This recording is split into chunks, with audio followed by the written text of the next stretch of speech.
ዋይፋይ ራውተራችንን እንደ ዋይፋይ ሪፒተርም እንደ ዋይፋይ ራውተርም እንደ ዋይፋይ አዳፕተርም እንደ ሀብም መጠቀም እንችላለን። ዛሬ ዋይፋይ ራውተርን እንዴት እንደ ዋይፋይ ሪፒተር እንደምንጠቀም ነው የምናየው። ዋይፋይ ሪፒተር ምንድነው?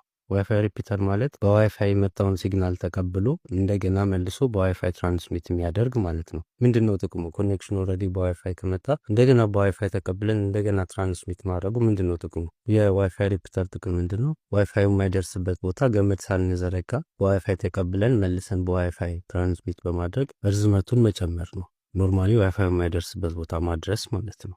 መጀመሪያ የምናደርገው ነገር የራውተሩን ፈርምዌር ፍላሽ ማድረግ ነው። እሱን ለማድረግ ሞዴሉንና ሪቪዥን ነምበሩን ማወቅ አለብን። እኔ የምጠቀመው ራውተር ይሄኛው ነው። የሁሉም ራውተር ጀርባ ላይ ሞዴል ነምበራቸውና ሪቪዥናቸው አለ። ሪቪዥናቸው ማለት ቨርዥን ማለት ነው። እሱን እናነብና የት እንሄዳለን?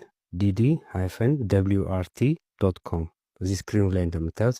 ከዛ ዌብሳይቱ ሎድ ሲያደርግ ዳውንሎድስ የሚል አለ። ዳውንሎድስ እንነካለን። ሰርች ባሯ ላይ ሞዴል ነምበሩን እንጽፋለን። ሞዴል ነምበሩን ስንጽፍ ራውተራችን ሰፖርትድ ከሆነ እንደዚህ ያስመርጠናል። ቅድም ያልኳችሁ ቨርዥን የሚባለው ማለት ነው። እዚህ ላይ ሪቪዥን ነው የሚለው። የኔ ሪቪዥን 4 ስለሆነ ይሄኛውን ፋይል ክሊክ በማድረግ ዳውንሎድ አደርገዋለሁ። ሰርች አድርጋችሁ የሚመጣላችሁ ውጤት ራሱ ሞዴሉ ያለምንም ቁጥር ልዩነት ራሱ መሆን አለበት። አለበለዚያ ራውተሩ አልነሳም ሊላችሁ ይችላል። ዳውንሎድ አድርገን ከጨረስን በኋላ ሁሉንም ኔትወርክ ዲስኮኔክት እናደርጋለን። ዋይፋይም ቢሆን ኬብልም ቢሆን ማለት ነው። ዲስኮኔክት ካደረግን በኋላ ራውተራችንን ጀርባው ላይ ሪሴት የሚል አለ። ከ5 ሰከንድ በላይ ስንይዛ ራውተሩ ሪሴት ያደርጋል፣ ወደ ፋክትሪ ሴቲንጉ ማለት ነው። ሪሴት ሲያደርግ ከፊት ያሉት መብራቶች በሙሉ ይበራሉ። ያኔ ሪሴት አድርጎ ጨርሷል ማለት ነው። ከዛ ሪቡት አድርጎ እስከሚጨርስ ትንሽ ደቂቃ መጠበቅ ነው። ሪሴት ማድረጉ ግዴታ አይደለም፣ ግን በኮንፊግሬሽን ምክንያት ፍላሽ አላረግም እንዳይለን ነገር ኮምፕሊኬትድ እንዳይሆን ያደርግልናል። የሌላው ነገር ኔትወርክ ኬብል ያስፈልጋቸዋል። ዋይፋይ ራውተርን በዋይፋይ ፍላሽ ማድረግ አደገኛ ነው። ስለዚህ ኔትወርክ ኬብል፣ የዚህ አይነት ኔትወርክ ኬብል ያስፈልጋቸዋል። ራውተሩንና ኮምፒውተራችንን በኔትወርክ ኬብል እናገናኘው። ግን የምንሰካው ኔትወርክ ኬብሉን ራውተሩ ላይ የምንሰካው ኢንተርኔት ፖርቱ ላይ አይደለም፣ ላን ፖርቱ ላይ ነው።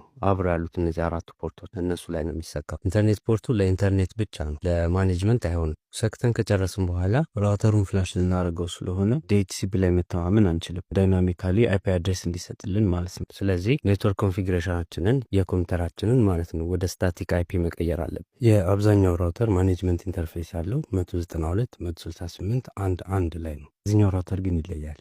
192.168.0.1 ነው። ስለዚህ አይፒ አድሬሳችንን ኮንፊገር ስናደርግ 192.168.0.10 ማድረግ እንችላለን። ከአንድ ውጭ የፈለግነውን ቁጥር እስከ 254 ድረስ። ከዛ ወይ ብሮዘራችን ላይ ተመልሰን 192.168.0.1 ብለን ስንጽፍ የራውተሩ ማኔጅመንት ኢንተርፌስ ይመጣል። የራውተሩ ማኔጅመንት ኢንተርፌስ እንደዚህ ከመጣ በኋላ ዩዘርኔም እና ፓስወርድ ይጠይቀናል። እሱን እናስገባለን የራውተራችንን